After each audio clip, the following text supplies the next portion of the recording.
The first time Audrey Hart took the blame for another man, I begged my father to save her. That was my first mistake. The second was believing she would remember who saved her. The third was thinking love could make a liar grateful. When I opened my eyes again, I was standing outside the Northbridge University conduct office at 2:13 in the morning, soaked from the rain, holding my phone in one shaking hand. The hallway smelled like wet wool, old carpet, and burnt coffee from the vending machine near the stairwell. Fluorescent lights buzzed overhead. At the far end of the corridor, a campus security officer sat behind a desk, pretending not to listen. On my phone screen was the contact I had dialed once before. Dad, Daniel Miller, founder of Miller Global, chairman of the Miller Future Foundation, the richest man in the country, and my father, in my first life. I pressed call. I called him while my girlfriend sat behind the frosted glass door, preparing to sign a statement that would destroy her future. I told him Audrey was scared. I told him she had made a mistake. I told him she did not deserve to be expelled. I told him I loved her. I did not tell him the full truth. The full truth was that Audrey had used her access badge to enter the engineering server room after hours. She had logged into the student venture workspace from a machine she should not have touched. She had downloaded restricted prototype files connected to my research project, Adaptive Modular Diagnostics for Low-Cost Infrastructure Systems. 2 years of work, field data, sensor calibration tables, municipal infrastructure models, a draft patent summary, commercialization notes, everything Cameron Blake needed to turn his empty startup into something that sounded technical enough to raise money. Audrey had done it for him, not because she needed money, not because someone threatened her life, not because she did not understand what she was touching. She did it because Cameron Blake, graduate senior, former venture society president, polished liar, and her mentor, told her that one file summary could change everything. He told her she was not just a pretty campus ambassador. He told her she had strategic instincts. He told her that after the investor interview, he would bring her in as a co-founder. He told her she belonged in rooms bigger than the ones I could give her, and she believed him. Or maybe she wanted to believe him badly enough that truth became inconvenient. When Northbridge IT traced the breach, the login pointed to Audrey's credentials. Cameron stepped back. Audrey stepped forward. She told the conduct office she acted alone. She told them Cameron had nothing to do with it. Then she texted me, "Ethan, please, I know you hate me right now, but if this goes on my record, my life is over." In my first life, those words were enough. I ran across campus in the rain. I called my father. Dad answered on the second ring. His voice was calm, but I heard sleep in it. "Ethan, Dad," I said, "I need help." "What happened?" "Audrey is in trouble." There was a pause, the kind of pause my father used when he already knew the shape of a disaster and was waiting for me to become honest. "What kind of trouble?" "Conduct office, unauthorized access. They think she stole project files." "Did she?" I closed my eyes. "She made a mistake. That is not an answer." "She's scared. That is also not an answer." I remember standing in that hallway, rain dripping from my hair onto the floor, anger and fear and love twisting together inside me until I could not separate them. Dad asked, "Did she betray you?" I said nothing. He asked again, slower this time, "Ethan, did she betray you?" I could not say yes, so Dad said it for me. "She did, but you still want me to help her?" "Yes," I whispered. He was silent for a long time, then he said, "I will help once, but understand this clearly. If you use family power to erase a consequence for someone who has not told the full truth, you may not be saving her, you may be teaching her who will pay for her lies." I did not listen. I only heard help. Marcus Vale, Miller Global's chief legal officer, arrived before sunrise. By noon, Audrey's police referral had been paused. By evening, the university agreed to handle the matter confidentially. By the end of the week, her potential expulsion became a disciplinary warning for unauthorized access under personal pressure. Her record survived. Her fellowship survived. Her reputation survived. Mine did not, because Cameron Blake did not disappear. He launched his startup 2 weeks later with rewritten versions of my work. Audrey stood beside him at the investor preview as strategic communications lead. When I objected, Cameron said I was trying to punish Audrey because she had chosen to move on. Audrey cried and said I had used my father's influence to control her after the incident. She said I had forced her into silence. She said she had accepted help because she was terrified of me. Complicated, that was the word. The University used, an unclear relationship dispute, an unclear authorship dispute, an unclear boundary between private influence and academic consequence, unclear. The word became a slow knife. My research showcase was suspended, my fellowship offer was delayed, then quietly withdrawn. Professor Elaine Harper fought for me. But facts that arrive after a powerful rumor sound like excuses. My father did not say I deserved it, that would have been easier. He only looked at me with a sadness I could not forgive. Myself for causing, you used power to remove truth, he said. Now truth has no place to stand. In that first life, Audrey eventually learned what Cameron was. He never gave her equity, he never put her name on the company documents. He used her statement to shield himself and her beauty to open doors. When the startup collapsed under litigation, he blamed her 2 years later. She came back with red eyes and a letter full of apologies. By then, my project had been rebuilt under another company's name. My place in Miller Global Succession had been delayed. The board saw me as brilliant but emotionally compromised, and my father, though he loved me, no longer trusted my judgment the way he once had. Eventually, Audrey said she was sorry. Eventually, the truth about Cameron came out. Eventually, people admitted I had been wronged. Eventually, a useless word, a cruel word, a word that arrives after doors have closed. Then one rainy night, years later, I opened an archived copy of Audrey's first message. Ethan, please, I know you hate me right now, but if this goes on my record, my life is over. I stared at that sentence until the room blurred. When everything went dark, I thought I had finally fallen asleep. Instead, I woke up standing in the hallway again. 2:13 a.m., rain on my coat, phone in my hand, Dad's number on the screen. The conduct office door opened. Audrey stepped out. Her eyes were red. Her blonde hair was loose around her shoulders. She wore a cream sweater under a wet trench coat. And she looked so young that, for one dangerous second, my heart forgot everything she had done. Then she spoke. You called him, right? She whispered. Your dad will help me, right?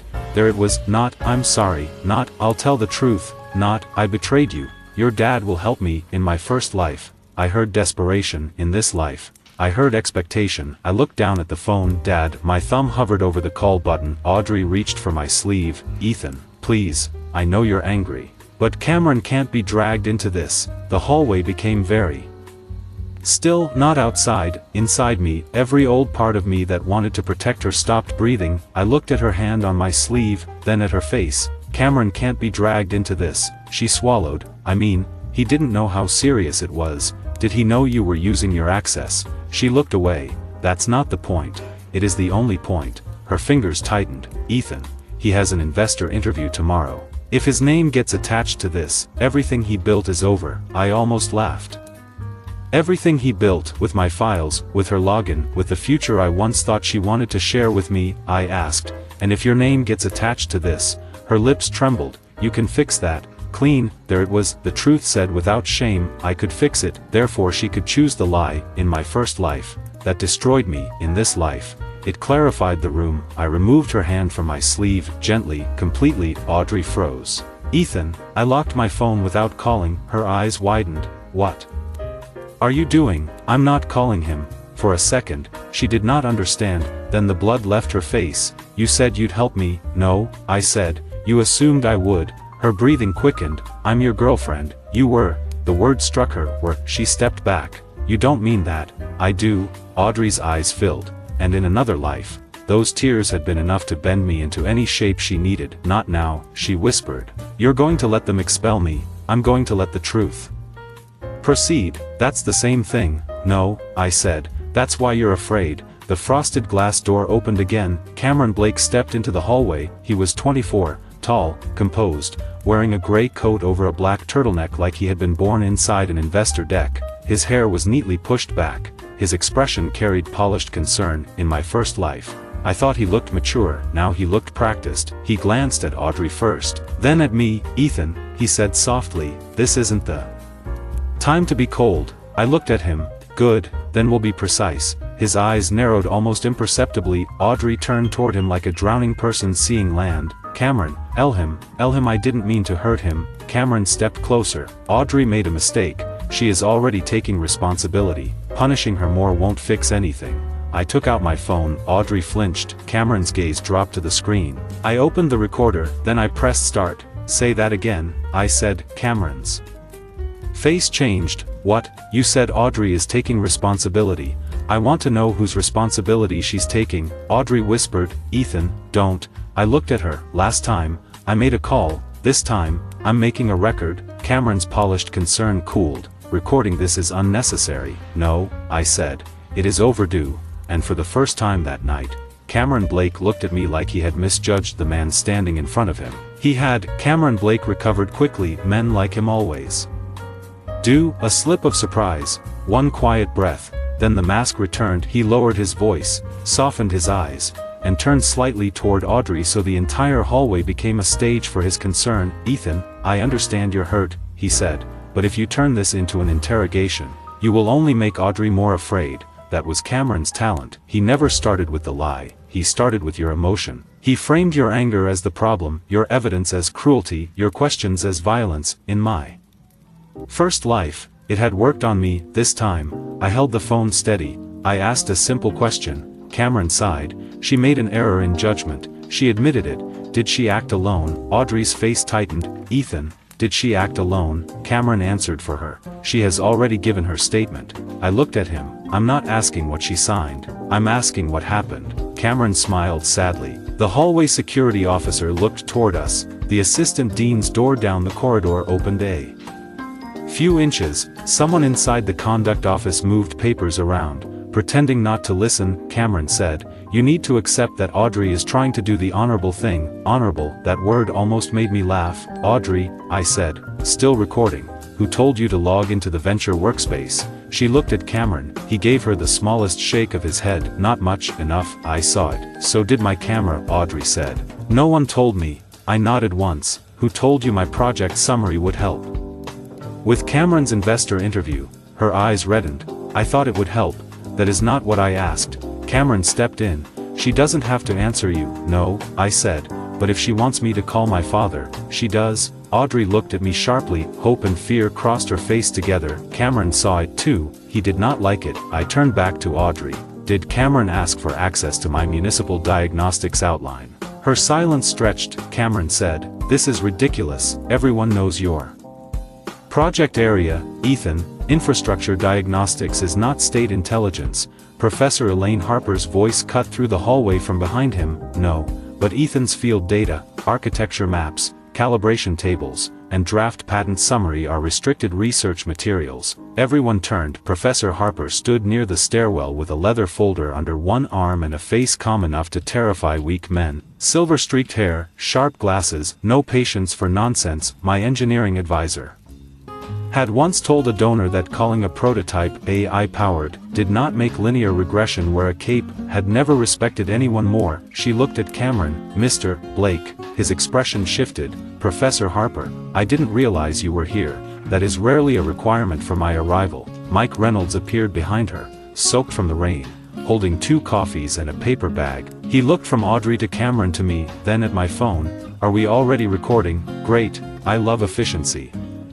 Professor Harper did not look at him. Mr. Reynolds, one sentence from you that contains the word vibes, and you leave. Mike closed his mouth. Cameron tried to regain control. Professor, Audrey is in a fragile position. I think adding pressure. She is in a position created by unauthorized access to protected research materials. Professor Harper said, fragility is not a category of evidence. Audrey started crying.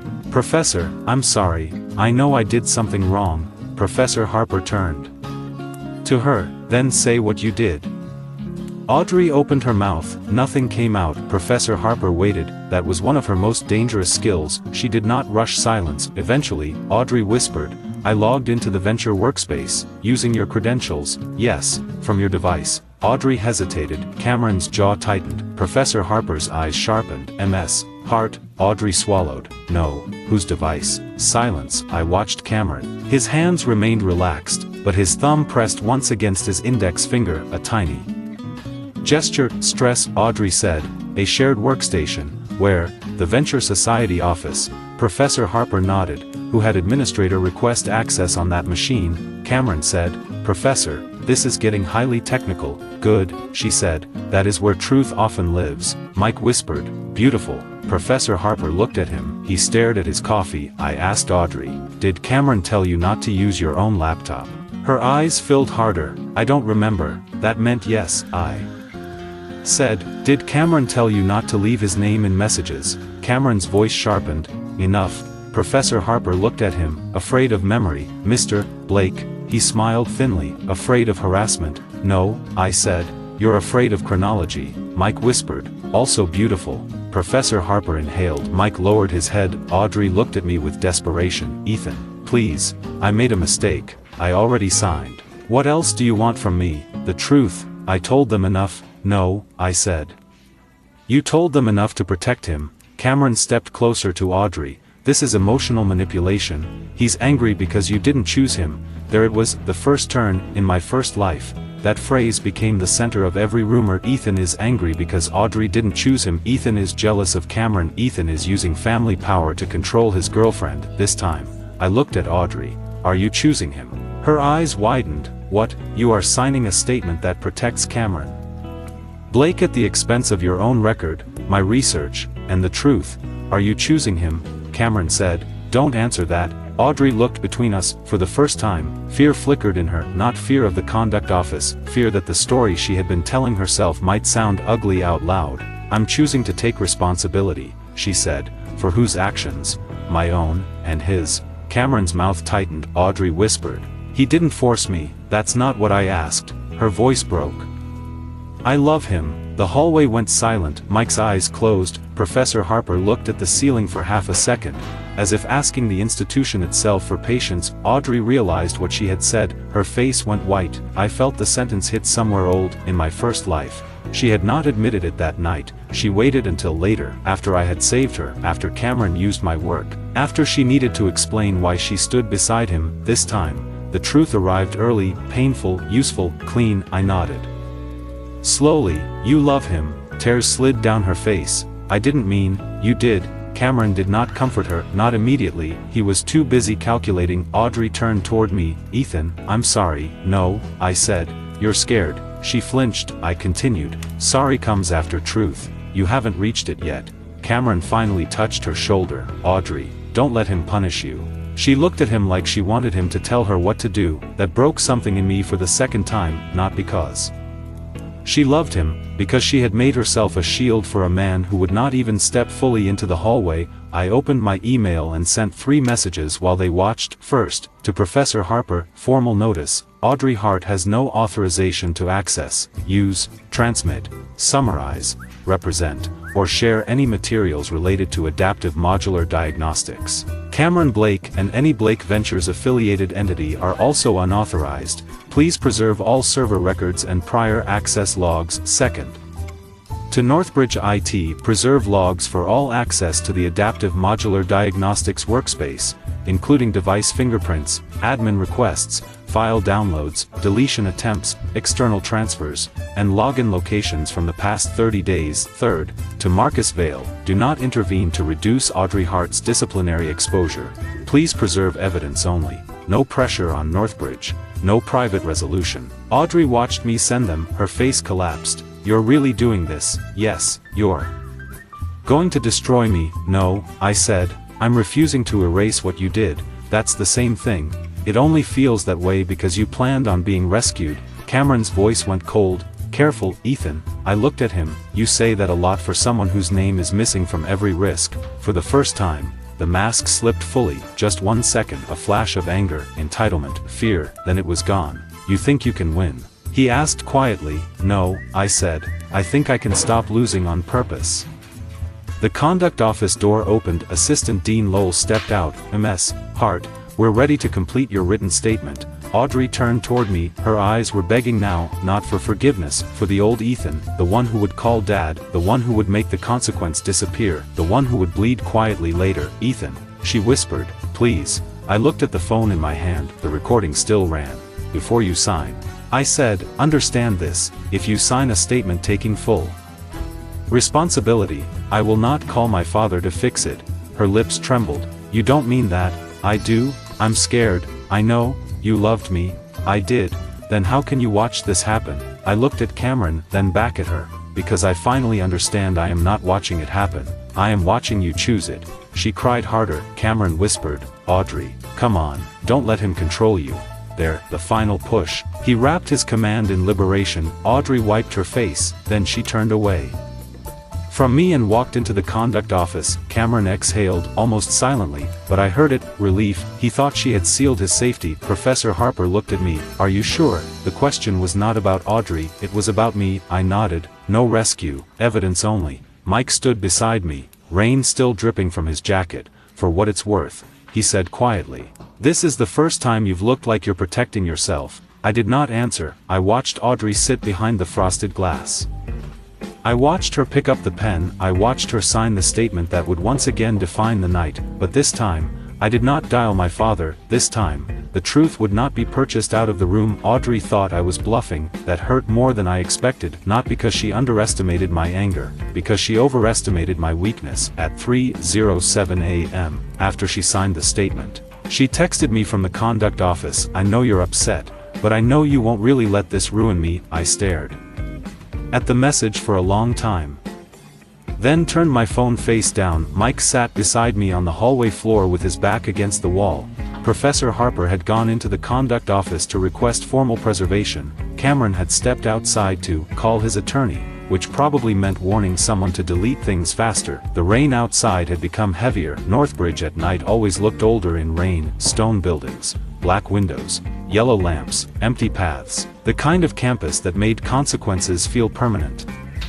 Mike nudged my shoe with his, "You okay?" "No." "Good," honest answer. I looked toward the conduct office. "She thinks I'll still fix it." "Yeah, you knew." Mike shrugged. "She has been using you as emotional insurance for years." I almost laughed. Emotional insurance. Bad policy. High premium. No coverage for dignity. Despite everything. I smiled, barely, then my phone buzzed again. "Audrey, please don't ignore me," and Cameron says if this gets handled quietly, everyone can move on. I read that twice. Cameron says even now, even after signing her future onto paper, she was still quoting him to me. Another message came. "I only did this because I was scared. You know I'm not a bad person." I typed a reply, then deleted it, typed another, deleted that too. Finally, I wrote, "Tell the truth." She replied within seconds. I did. No. The typing bubbles appeared, vanished, appeared again, and Ethan, if you loved me, you wouldn't do this. That sentence had owned me in my first life. If you loved me, it had opened my father's phone line. It had brought Marcus Vale into the university before sunrise. It had softened the consequences Audrey chose. It had taught Cameron that my love was a door he could use. This time, I wrote, "If you loved me, you wouldn't ask me to erase the evidence." Then I muted her. At 4:12 a.m., Professor Harper came out of the conduct office. Her face was calm. "That was never good for the person across from her. They have accepted the statement as preliminary, not final," she said. I requested full technical review before any disciplinary conclusion. "Will they do it?" They resisted. Then I used the phrase research contamination in front of legal counsel. Mike nodded. A sacred spell. Professor Harper ignored him. "IT will preserve logs by 8 a.m. I also requested device fingerprinting from the Venture Society office. I stood. "Thank you." She looked at me for a long moment. "Do not interfere to reduce the outcome." "I won't." "Do not interfere to increase it either." I nodded. "Evidence only." "Good." Then she said something softer. Finally, that one word carried more mercy than a long speech. At 5:30 a.m., Dad called. This time, I did not call him, he called me. I answered outside the engineering building as the rain thinned into mist. "Dad," Marcus briefed me. Of course he had. Miller Global's legal network did not sleep during potential research theft. Dad's voice was steady. "What do you want me to do?" In my first life, that question had been a lifeline. This time, it was a test. I looked at the wet campus, at the building where I had spent 2 years building something real, at the office where Audrey had signed a lie. "Preserve evidence," I said. "Do not pressure the university. Do not reduce Audrey's discipline. Do not negotiate a private resolution. Do not protect Cameron. Do not protect me from the truth either." Silence, longer than I expected. Then Dad said, "That is the first adult answer you have given me about Audrey Hart." The sentence hurt. Because it was true. "I know." His voice softened slightly. "Are you all right?" "No." "Good." I almost smiled. Everyone who cared about me seemed to prefer that answer. Dad continued, "You can love someone and still refuse to become the instrument that destroys the record. I'm learning that." "No," he said. "You learned it. Now you are paying for it." I looked down. "Do you think I'm being cruel?" no, you didn't even pause. Because cruelty seeks suffering, you are allowing consequence, those are not the same. That sentence stayed with me. Cruelty seeks suffering, consequence allows truth to arrive. Dad said, Marcus will support evidence preservation only. If Northbridge needs independent technical review, Miller Global will provide resources through proper channels, not through family pressure. Thank you, Ethan. Yes, if Audrey tells the truth later, let that be her act. Do not buy it for her. I won't. Good. He hung up. The sun rose pale behind gray clouds. By 8:15 a.m. Northbridge IT pulled the logs. By 9:40, Professor Harper called me into her office. Mike came too because he claimed he was support staff. Professor Harper said he was unlicensed commentary. He said that sounded like a title. Her office was on the 3rd floor of the engineering building. It smelled like coffee, paper, and controlled disappointment. On her desk were printed logs, not summaries, actual logs. She turned one page toward me. Access to your restricted workspace occurred at 10:46 p.m. last night. Yes. Credentials used, Audrey Hart. I nodded. Device used, Venture Society Workstation 3. My jaw tightened. Cameron's machine. Professor Harper's eyes moved over the page, commonly used by Cameron Blake. According to room assignment records, she turned another page. File downloads began at 10:48 p.m. External transfer at 10:59 p.m. Destination email domain registered to Blake Strategic Ventures. Mike muttered, subtle as a brick in a smoothie. Professor Harper looked at him. He stared at the wall. She continued, at 11:06 p.m. Deletion request issued through administrator escalation. By Audrey. No, administrator request token tied to Cameron Blake's Venture Society credentials. There it was, the thread. Audrey had opened the door. Cameron had walked through, then tried to wipe his shoes behind him. Professor Harper placed another document on the desk. Recovered message fragments. My throat tightened. She slid it toward me. Cameron to Audrey, use the society machine, less personal trail. Another, we only need summary structure. Ethan won't know. Another, delete this thread after. I can't have my name in the access record before the interview. Another, if anything goes sideways, say you misunderstood the folder restrictions. I'll help clean it up. I read that last sentence twice. I'll help clean it up. He had not helped. He had watched her sign. Audrey had betrayed me. But Cameron had designed the betrayal so she would stand where the evidence landed. Professor Harper watched my face. Remember, she said, clarity is not absolution. I know, say it. I looked up. Audrey is not innocent because Cameron is worse. Good. Mike nodded. Balanced accountability. Horrible. Correct. Professor Harper gathered the papers. The hearing will be moved up. Audrey's preliminary statement is now inconsistent with technical evidence. What happens to her? Suspension of graduation certification is likely, possibly 1 year, loss of honors, conduct mark. Cameron's exposure is more severe. I absorbed that. It hurt, not enough to undo anything that was new. At noon, Audrey was waiting outside Lab C. Her face was pale. Her eyes were swollen from crying. She had changed clothes, but her hair was still damp from the rain. She stood when she saw me. Ethan, Mike murmured, I'll be nearby.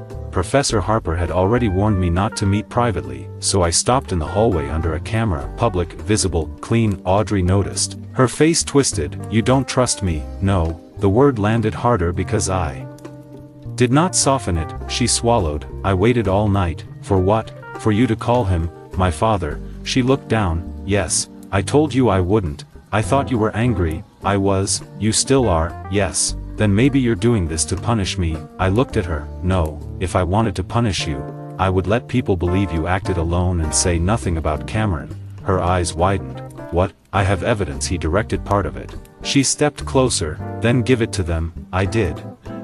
Relief flooded her face. For one painful second, she looked like the Audrey I used to love. Then she said, so you are helping me? No. Her relief faltered. I'm helping the truth. If it helps you partially, that is because you were not the only guilty person. It does not make you innocent. She stared at me. The sentence had nowhere soft to land. But I signed because of him. You signed. He told me to. You listened. I was scared. You were ambitious. She flinched as if I had slapped her. Maybe I had, with the word she was most afraid might be true. Audrey whispered, you think I did this because I wanted his project. I think you wanted the future he promised more than you respected the work I built. Tears slid down her face. I thought you'd understand. I do understand. She looked up. That's the problem. Her mouth trembled. I made one mistake. No. You made a chain of decisions and hoped love would shorten it into one mistake.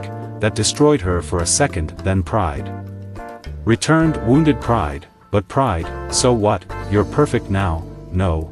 Then why do you get to judge me? Because you used my work. She had no answer. The hearing notice arrived 2 hours later. Formal review. The next morning. Audrey Hart, Cameron Blake, unauthorized access, research material transfer, false preliminary statement, possible academic misconduct, possible venture fraud. The night had moved beyond private betrayal. Good, private betrayal had nearly killed the truth once. This time everything would happen where records could breathe. Cameron Blake arrived at the hearing with a lawyer. Audrey arrived with swollen eyes and no lawyer. That told the entire story before anyone spoke. The formal hearing room sat on the second floor of Northbridge's administration building. Long table, gray carpet, university seal on the wall, recording system in the ceiling. Too much bottled water. Assistant Dean Lowell chaired the panel. Professor Harper sat on the academic integrity side. An IT security director sat beside a laptop. Marcus Vail attended as counsel for Miller Global's intellectual property interests,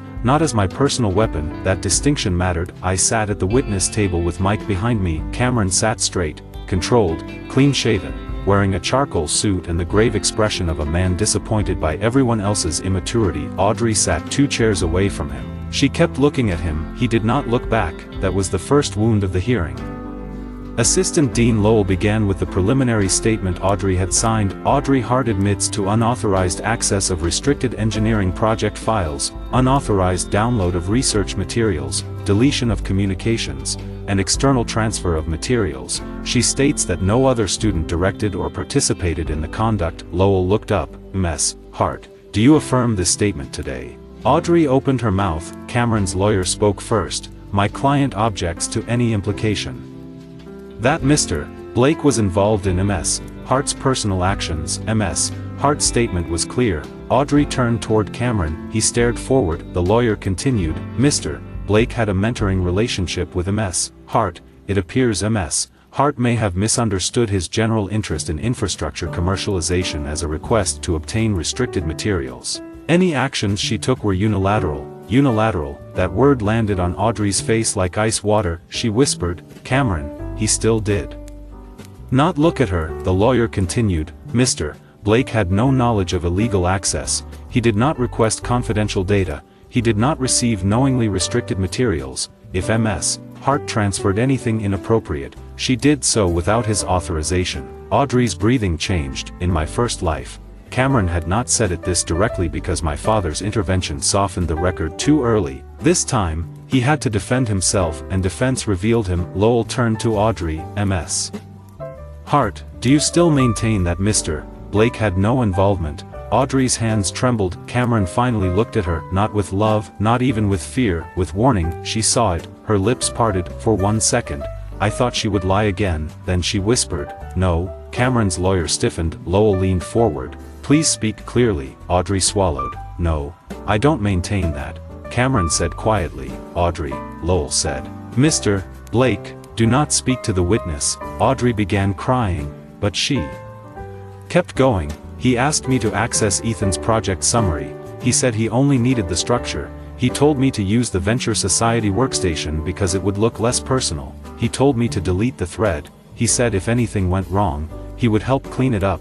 Cameron's lawyer stood. We object to unsupported allegations. Professor Harper placed a folder on the table.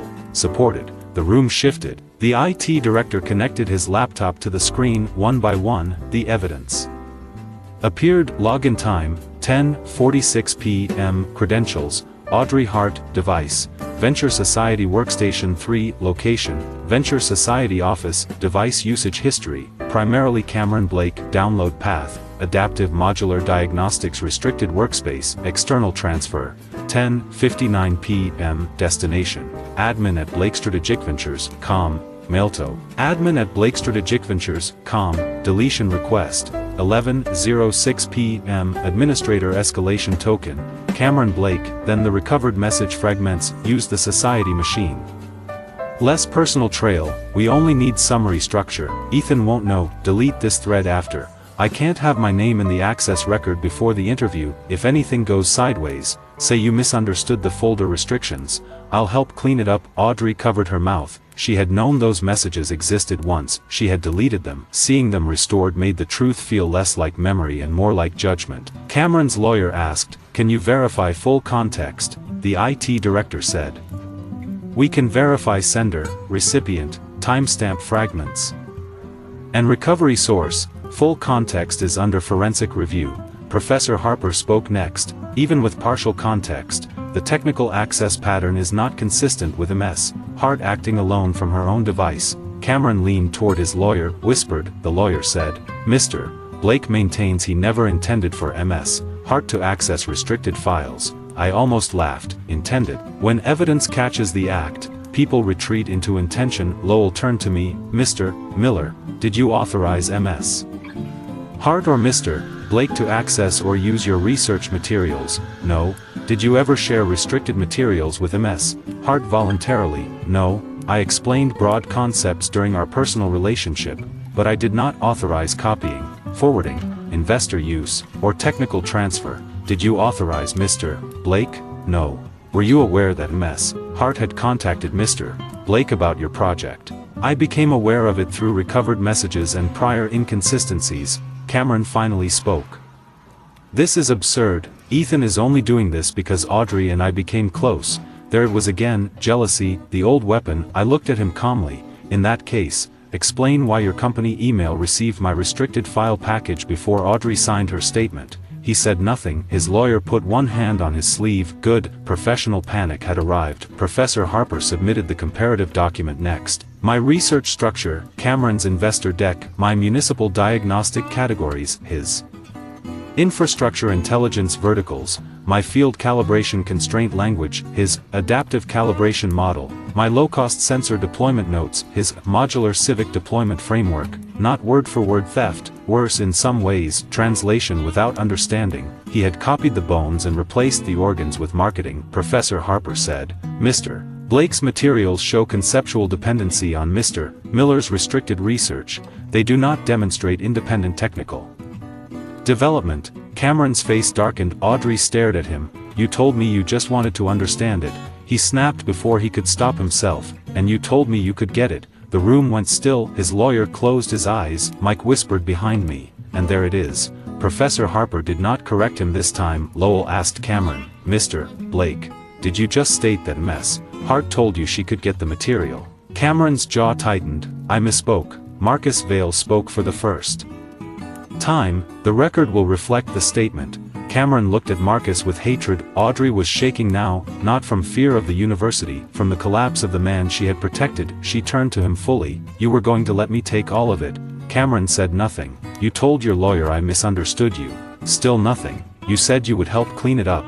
Cameron finally looked at her. His voice was low.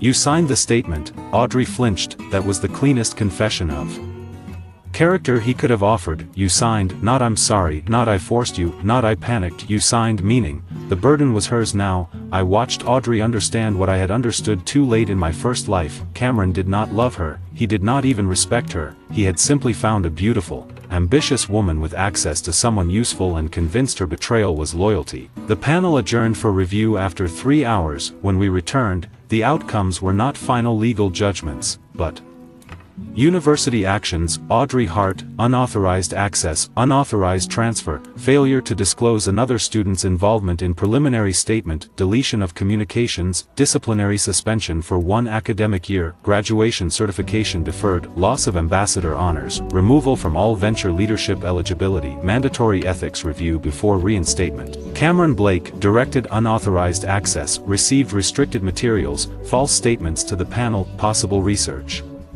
theft, possible student venture fraud, graduation recommendation revoked pending investigation, venture society honors revoked, campus startup privileges suspended, referral to University Council for civil and possible criminal review. It was not a clean victory. People who want revenge imagine the guilty vanish in one stroke. Real accountability is slower, heavier, full of paperwork, appeals, and language that never feels sharp enough. But the truth stood. That was enough, for now, outside the hearing.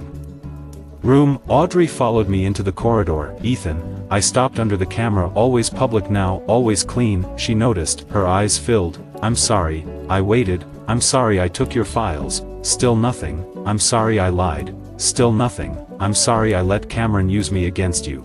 Closer, she covered her mouth, struggling for breath, and I'm sorry that when I thought you could save me, I cared more about being saved than being honest. There it was, ugly, specific, true, I nodded, thank you for saying it correctly. She started crying. Can you forgive me? Not today. She nodded like she expected that. Will you ever? I don't know. Her voice broke. I thought he would protect me. I looked through the glass wall at Cameron speaking angrily to his lawyer. He made you take the first fall. That was your answer. Audrey wiped her face. Why didn't you save me anyway? That question should have made me angry. Instead, it made me tired. Because last time I did, you used the rescue as proof that I was controlling you. She blinked. What? Nothing.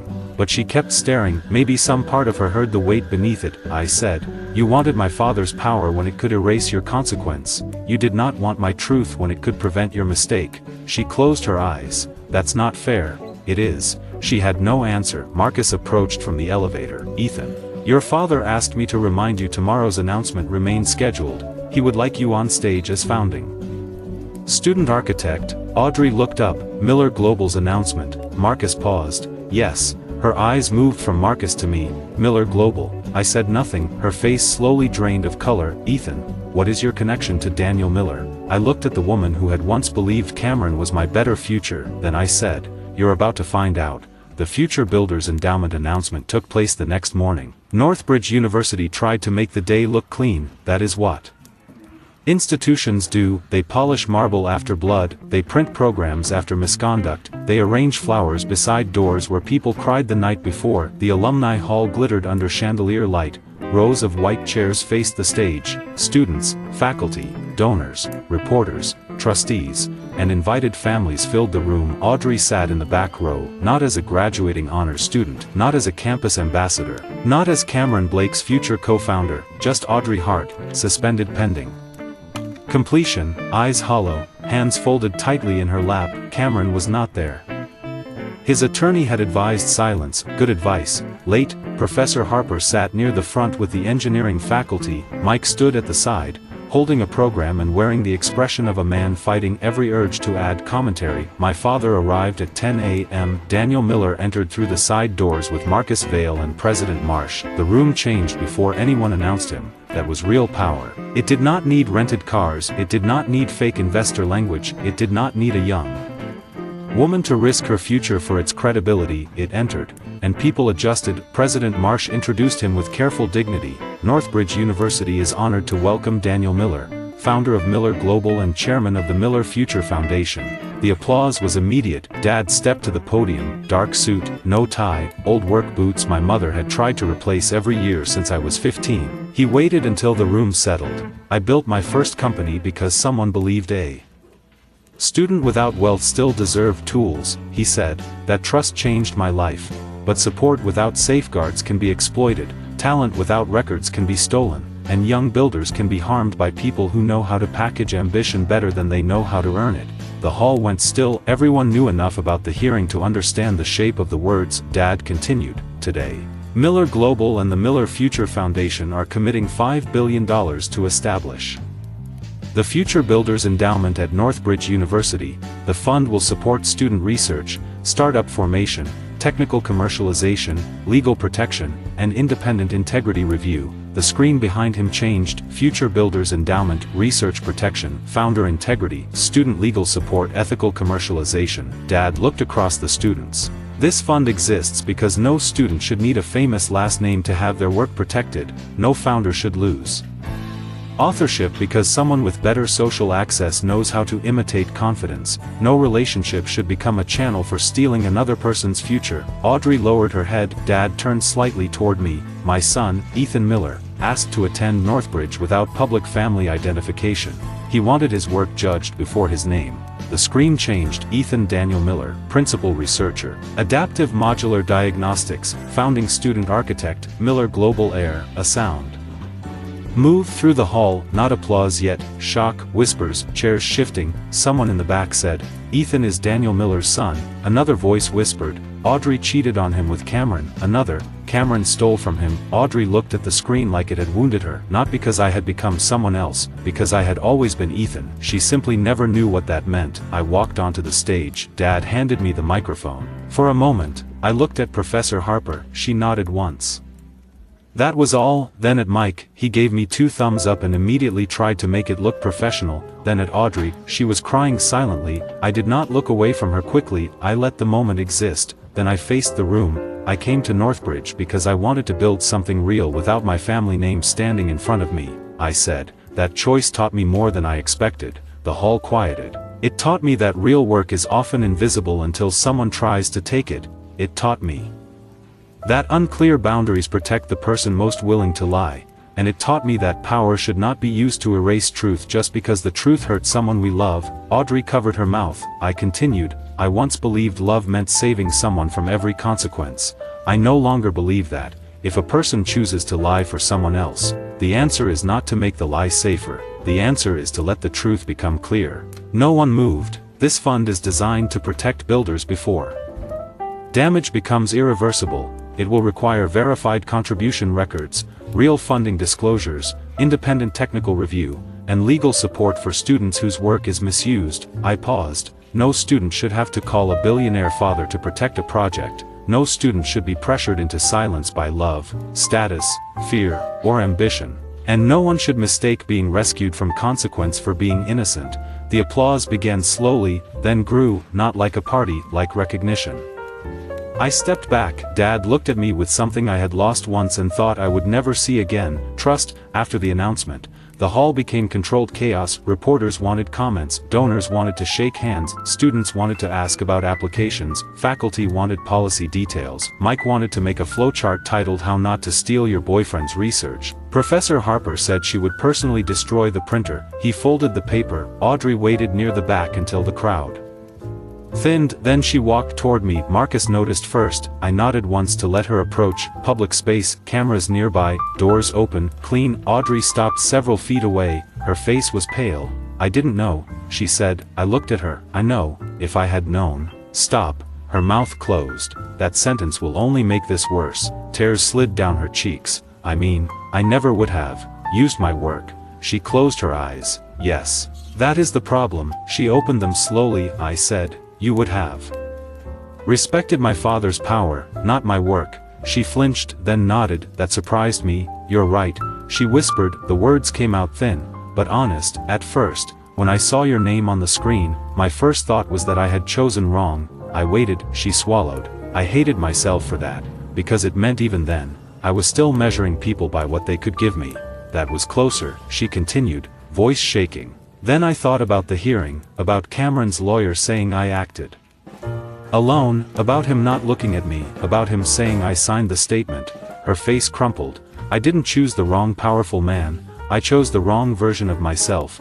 There it was, not perfect, but real." "I'm sorry," she said. I waited. "I'm sorry I treated your love like a safety net." Still nothing. "I'm sorry I treated Cameron's attention like a future." Still nothing. "I'm sorry I cared more about who could open doors for me than whose work I was helping destroy." Closer. "And I'm sorry that I only understood because you refused to save me." They're ugly, specific, true. I nodded once. "Thank you for saying it correctly." She cried harder. "Can you forgive me?" "Not today." "Can I ever earn another chance?" "No." Her breath caught. The finality entered her slowly. "No, no. But if I serve the suspension, tell the truth, rebuild myself, do that." She stared at me. "Without you, yes." Her lips trembled. "I really did love you, I know." "Then why isn't that enough?" I looked at the stage behind me, at the screen still showing future builders, at the work that had survived, because I finally stopped turning love into a legal defense fund, because I won't give my life back to someone who only learned the value of truth after losing access to my father's power. Audrey lowered her head. For once, she did not argue. Maybe that was growth, not enough to change the ending, but growth. Cameron's collapse was faster. Miller Global's legal team filed civil claims for unauthorized use and attempted commercialization of restricted research materials.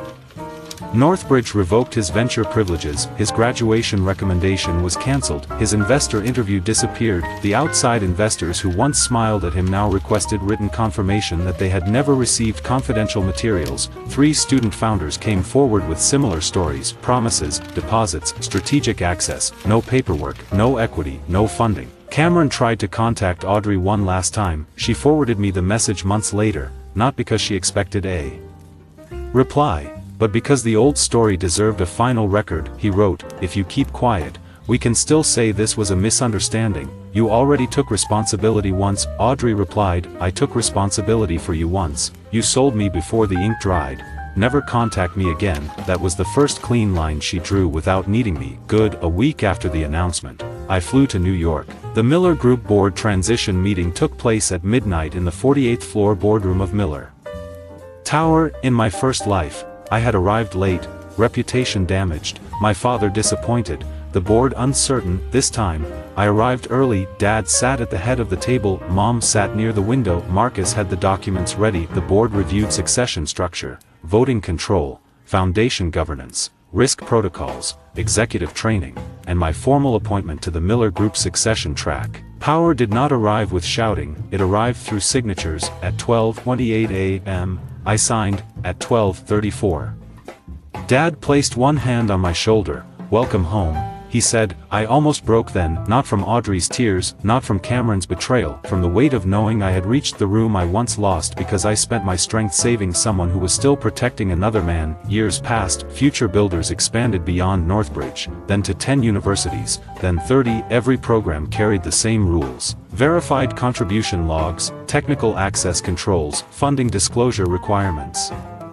Independent legal support, no personal relationship could override project ownership, no student could be pressured to absorb blame for someone with more status, no founder could use romance, fear, ambition, or admiration to turn another person into a shield. Professor Harper chaired the National Integrity Board and made university presidents read footnotes. Mike became director of founder operations after failing to get Chief Evidence Goblin approved as a title. My own company grew out of adaptive modular diagnostics, slowly at first, then with force, municipal pilots, field failures, sensor redesigns, cold weather testing, funding rounds, contracts, a merger with Lilly Carter's infrastructure hardware platform. By year 7, the company crossed a $10 billion valuation. Reporters called it an overnight success. Mike taped the headline beside a wall of 7 years of failed prototypes. Overnight. He said, "Very relaxing decade." Audrey sent one letter after that announcement. "Ethan, know you do not owe me a reply. I saw the interview where you said founders need protection from people who turn love into access.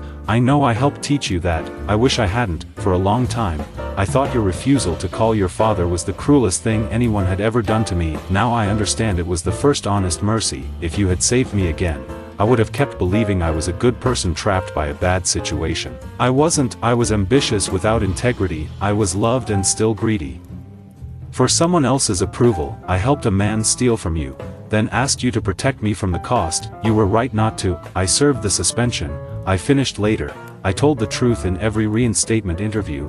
I lost people. I lost opportunities. I deserve that. I am not writing to ask for forgiveness. I am writing because you once asked me for the truth. And I finally know how to give it without asking you to pay for it. I am sorry, Audrey." I read the letter once, then placed it in the folder where old histories go when they no longer control the present. Some apologies cannot repair, but they can mark the place where someone stops lying to herself. That has value, limited value, but value. On the 5th anniversary of the Future Builders Endowment, Northbridge invited me back to speak. Same alumni hall, same chandeliers, same institution, different students, different hopes, different Camerons. Probably, human nature does not vanish because one generation writes better policies, but systems help, records help, boundaries help. I stood at the podium and looked out over a room full of student builders. Then I said, "The most dangerous lie you will hear in your early career is not always someone saying they own your work. Sometimes it is someone saying, 'If you love me,